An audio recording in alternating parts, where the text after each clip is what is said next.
বাদ দিন, একবেলা খেয়েছি একবেলা খাইনি।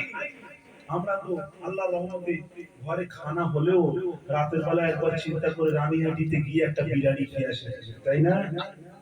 কখনো কখনো ইচ্ছা হলে বিয়ে শাদী লোকেরা কি বলে, আজকে একটু শ্বশুর বাড়ি যাই, একটু ভালো মন্দ হয়। আবার ভালো মন্দ কি গোশ কষা, চারতলা পাঁচতলা পরোটা, ওহ কচকচ কচকর করে আওয়াজ হচ্ছে। গোশের জোরে এরকম যদি একটা টুকরো ভেঙে ঢোকায় আর সরসর করে আওয়াজ হচ্ছে। আবার তার সঙ্গে যদি একটা কাঁচা লঙ্কা থাকে, উফ এগুলো কলজে ঠান্ডা হয়ে যাবে। আর যদি একটু যদি একটা সালাদ থাকে, এক কামড় সালাদ, আর তার উপরে একটু লেবুর রস ঘুরিয়ে যদি মেরে দেওয়া হয়, আর খাওয়ার পরে উফ আহ করতে করতে উঠবে। জামাই তখন বলবে, তোমার মা হ্যাঁ কি বানাচ্ছে, কেমন খাইয়া খাইয়েছে, এসিটা চালু করে দাও, আমি নাকটা ডেকে খড়খড় করে ঘুম দিই। আমাদের মুসলমানদের কাজই এইটা নেই। ঘরে মেয়েরা বউরা কত সুন্দর করে রান্না করছে। আমিও তো মাঝে সাথে বাড়িতে ঝগড়া করি, রাত 12টার সময় বসে থাকি। বন্ধু বান্ধবরা, তোমার যেমন বন্ধু বান্ধব আছে, আমি বলি সে বলি আমার কোনো বন্ধু নেই নাকি? আমারও বন্ধু বান্ধব আছে, এলাকার মানুষ, এলাকার ছেলেরা। এখন বসে আছি, আমাদের কলকাতায় ঘর তো, আমাদের রাত বেশি জাগি, বসে থাকি। তো কি হলো, চল বিরিয়ানি খেয়ে আসি। বিরিয়ানি খেতে রাতের বেলা 12টার সময় আসছো, কোথায় গো? কেন কে ফোন করবো 12টার সময়? আমার নানা ফোন করবো আমাকে? ঘরের ঘরের যে প্রধানমন্ত্রী সে ফোন করবো তো নাকি? ঘরের প্রধানমন্ত্রী কে? ঘরের বউ তো। হ্যাঁ, প্রধানমন্ত্রী ফোন করেছে, কোথায়? আমি এখন সুইজারল্যান্ডে বেড়াতে এসেছি। হ্যাঁ হ্যাঁ হ্যাঁ, রাত 12টার সময় সুইজারল্যান্ড? হ্যাঁ, এখানে বিরিয়ানি পাওয়া যাচ্ছে, তার সঙ্গে সঙ্গে টক দই আছে, তুমি খাবে নাকি? আর বউকে যদি এরকম বলা হয়, আর দেখতে হবে, হ্যাঁ নিয়ে এসো নিয়ে এসো নিয়ে এসো নিয়ে এসো। তার মানে ও খাবে, ও ছাড়বে না। কথা বুঝছেন? এটা হচ্ছে কি, আল্লাহ পাক আমাদেরকে লাজিজ খানা দিয়েছে। বিরিয়ানি হচ্ছে লাজিজ খানা। রাসূলের জামানায়, রাসূলের সময় এমন ছিল, একটা সময় আল্লাহ রাসূল পেটে পাথর বেঁধেছিলেন, আর রাসূলের ঘরে কোনদিন, হাদিসের মধ্যে পরিষ্কার ক্লিয়ারলি এসেছে, আল্লাহ রাসূল কোনদিন 63 বছরে কোনদিন পেট ভরে খানা খায়নি। আমার রাসূল পেট ভরে কোনদিন রাসূল খানা খায়নি। আল্লাহ ওয়া রাসূলের বদৌলতে আমাদেরকে দুবেলা দুমুঠো এমনি খাওয়ায় না, পেট ভরে খাওয়ায়। জোরে বলেন সুবহানাল্লাহ। রাসূলের বদৌলতে এই উম্মতরা পেট ভরে খানা খায়। জোরে বলেন সুবহানাল্লাহ। তাই না? একটা মানুষকে জিজ্ঞাসা করেন, আজকে দুপুরে তুমি পেট ভরে খানা খাওনি কিনা? সে বলবে, হ্যাঁ হুজুর আমি খেয়েছি পেট ভরে, আল্লাহ আমাকে খাইয়েছে, আলহামদুলিল্লাহ, আল্লাহ শুকরিয়া আদায় করেন। বিশ্বনবী পেটে পাথর বেঁধেছেন, কেন বেঁধেছেন? আল্লাহ রাসূল বিশ্ব নবী, নূর নবী, দয়া নবী মদিনা জমিনেতে যখন একটা যুদ্ধ হয়েছিল, ওই যুদ্ধের ময়দানে, ওই যুদ্ধটাকে বলা হয় খন্দকের যুদ্ধ। ওই খন্দকের যুদ্ধ থেকে আমার নবী সাহাবীরা কি করেছিলেন, মদিনার চতুর্দিক থেকে একটা বড় খাল খুলেছিল। ওই খালটার নাম বলা হয় খন্দক। খনন করা, খন্দক মানে হচ্ছে খনন করা, খোলাকে বলা হয়। মদিনার একটা সাইডে একটা খন্দক খোলা হয়েছিল, একটা লম্বা করে খাল খোলা হয়েছিল। ওই খালটা আমার নবী পাক নিজেও শরীক ছিলেন, আমার নবীর সাহাবীরাও শরীক ছিলেন। ওই খালটা খুলতে খুলতে আমার নবীর সাহাবীদের এত ভুক লেগেছে, এত খিদে লেগেছে, একজন সাহাবী এসে বললেন, ইয়া রাসূলুল্লাহ, ইয়া হাবিবাল্লাহ, হুজুর আমি আপনাকে একটা কথা বলতে চাই।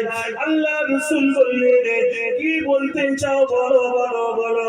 ওই সাহাবী তখন বললেন, ইয়া রাসূলুল্লাহ আমি আপনাকে বলতে চাই, কিন্তু আমার লজ্জা লাগছে, আমার এত ভুক লেগেছে, আমার এত খিদে লেগেছে, ওই ভুকা অবস্থায় ওই খিদা অবস্থায় থাকতে না পেরে আমি পেটেতে একটা পাথর বেঁধে রেখেছি।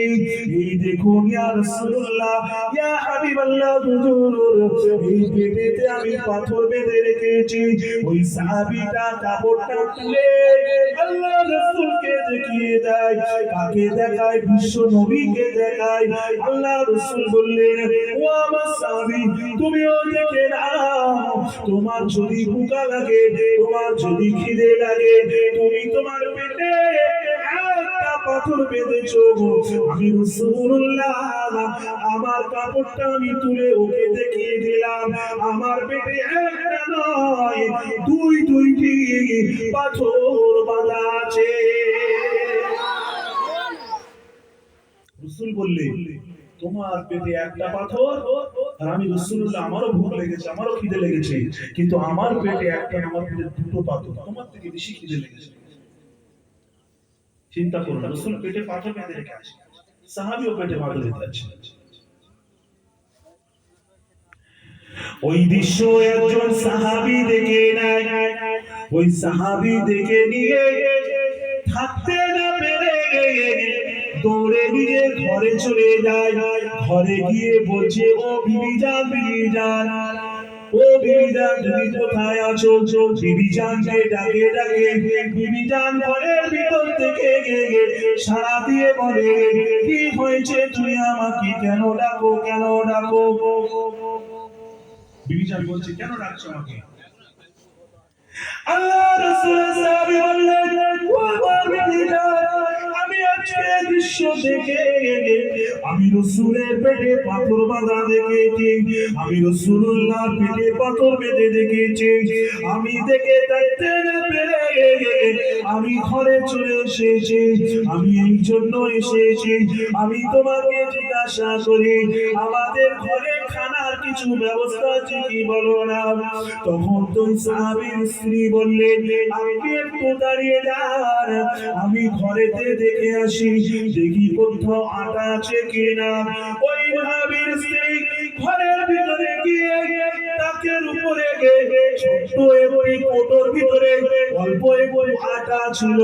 ওই আটাটা নিয়ে এসে আমার নবী সাহাবীকে বললেন, ও আমার স্বামী, শোনো শোনো শোনো, এই আটাটা আমি একটু জমিয়ে রেখেছিলাম, এই আটাটা আমার কাছে আছে, অল্প একটু আটা আছে, তুমি যদি বলো আমি এই আটাটা দিয়ে আমি রুটি বানিয়ে দেব, তুমি এই রুটিটা নিয়ে আমার রাসূলুল্লাহকে খাইয়ে দেবে। কথা বুঝছেন? সাহাবীর বিবি বললে, তুমি যদি বলো আমি রুটি বানিয়ে দিচ্ছি, তাহলে রাসূলকে দাওয়াত করে আমার ঘরে যেন এসে খানাটা খেয়ে যায়। ওই যে আটাটা কোটোতে রেখেছিল, এই আটাটা কোথা থেকে বাঁচিয়েছে জানেন? আমরা আমাদের ঘরে 25 কিলো বস্তা চাল কিনি না? ঘরের মেয়েরা কি করে? চালের বস্তা দেখবেন ছোট একটা কোটো থাকে বা একটা গ্লাস থাকে, মাপ থাকে। এখন ওই মাপটা মেয়েরাই জানে, কিন্তু মেয়েরা চালটা তোলে। এখন একদিন যদি ঘরের কোন পুরুষ মানুষকে বলে যে চালের বস্তা থেকে তুমি একটু চাল দিয়ে দাও, আমরা আন্দাজ করতে পারবো না। যার যেটা চায় সেটা পারে। মেয়েরা সংসার সামলায়, সংসারকে দেখে, আর ছেলেরা, পুরুষ মানুষরা বাইরে তারা কষ্ট করে, বাইরে তারা খাটে। এখন ওই নবীর স্ত্রী কি করতে? প্রতিদিন অল্প কিছু আটা তার স্বামী পয়সা উপার্জন করে কিনে নিয়ে আসতো, আর সেই আটা দিয়ে রুটি বানানো হতো। রুটি বানিয়ে দুই স্বামী স্ত্রী এবং ওনার দুটো সন্তান খেতে। যখনই পাত্রেতে আটাটা ঢেলতো, 500 হোক বা 250 হোক, ওই পাত্র থেকে তার স্ত্রী কি করতো? এক মুঠো আটা তুলে নিয়ে একটা কোটোতে দিয়ে রাখতো। এটা একদিন নয়, রেগুলার। যদি আমার মাসে, যদি মনে করুন 25 কেজি বস্তা এক বস্তা চাল নিয়ে লাগে আমার এক মাসে 30 দিনে, যদি আমার 25 কেজি বস্তা হলে আমার 30 দিন কেটে যাবে। এখন 25 কেজি বস্তার চাল আপনার রেগুলার যদি 1 কিলো করে চাল রান্না করতে লাগে, আর 1 কিলো চাল আপনি হাঁড়িতে দিয়ে দেবে, আপনার ঘরের ফ্যামিলি 5 জন খায়। ভালো করে শুনবে। আর ওই হাঁড়িতে 1 কিলো চাল দেওয়ার পরে আপনি যদি হাঁড়ি থেকে 1 মুঠো চাল তুলে যদি সরিয়ে রাখেন, তাহলে 5 ব্যক্তি যে আপনি 1 কিলো চাল খাচ্ছেন, কম পড়বে? কম পড়বে? বলুন না, কি না পড়বে? কি আমার এই কথাটা টেস্ট করবে, ঘরের মেয়েদেরকে বলবে যে কাল থেকে এটা আমল করবে। যার ঘরে চালের বস্তা আছে, মনে করুন আপনার 30 দিন পরে আবার 1 বস্তা কিনতে হবে। আমি আপনাদেরকে বলে যাই, ওই 25 কেজির বস্তায় থেকে যদি রেগুলার 1 মুঠো করে চাল, 1 কিলো চাল থেকে যদি 1 মুঠো করে চাল যদি আপনি তুলে সাইড করে রাখেন, মাসের শেষে থেকে দেখবেন ওই চালটা 2 কেজি এক্সট্রা বার হয়ে যাবে। বলছি তো নাকি 2 কেজি বার হবে এক্সট্রা। আমার নবীর ওই সাহাবীর স্ত্রী কি করতেন? রেগুলার তিনি আটা নিয়ে আসতেন।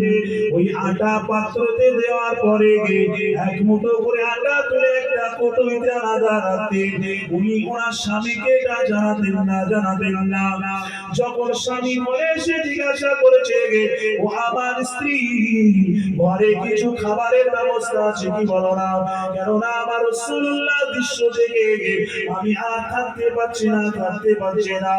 তখন তার স্ত্রী বললেন, আমার স্বামী, আমি তাকের উপরে একটা কৌটোতে অল্প কিছু আটা জমিয়ে রেখেছি, ওই আটাটা যদি তুমি বলো আমি রুটি বানিয়ে দেব।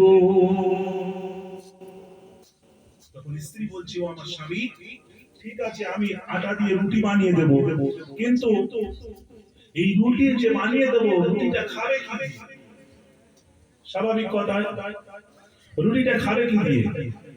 তখন ওই সাহাবী বললেন, আমাদের ঘরে তো দুটো বাকরি আছে, ছোট ছোট দুটো বাকরি আছে, একটা বাকরিকে জবাই করে দেওয়া হোক, আর এই বাকরিটা জবাই করে গোশতটাকে ভুনা করে ওই রুটি দিয়ে আল্লাহ রাসূলকে দাওয়াত করে আসছি, আল্লাহ রাসূল আমার ঘরে মেহমান হিসেবে এসে খানা খেয়ে যাবে। এখন আপনারা আমাকে দাওয়াত করেছেন, আমাকে করেছেন তো নাকি না? আমার সঙ্গে আরো 10 জনকে করেছেন। এই হ্যাঁ কিনা বলবেন তো, হ্যাঁ কিনা? আমার একাকে করেছেন। এখন আমি সাথে করে যদি গোটা 10 জনকে নিয়ে আসি, স্বাভাবিক মনের মধ্যে একটা এসে যাবে, এলাকার মানুষদের দেখেছো মরিশা নিয়ে এসছে, আবার মরিশা 10টাকে সাথে করে নিয়ে এসছে। এখন আপনারা খানার ব্যবস্থা করেছেন আমার জন্য, আরো একটা বক্তা এসেছিলেন তার জন্য, আরো 5 জনের জন্য। তার ভিতরে যদি মৌলভী সাহেব আরো 10 জনকে বাড়িয়ে দেয়, তাহলে খানাটা কোথায় যাবে? কম পড়বে কি পড়বে না? কম পড়বে তো নাকি? স্বাভাবিক। ওই সময় আমার ওই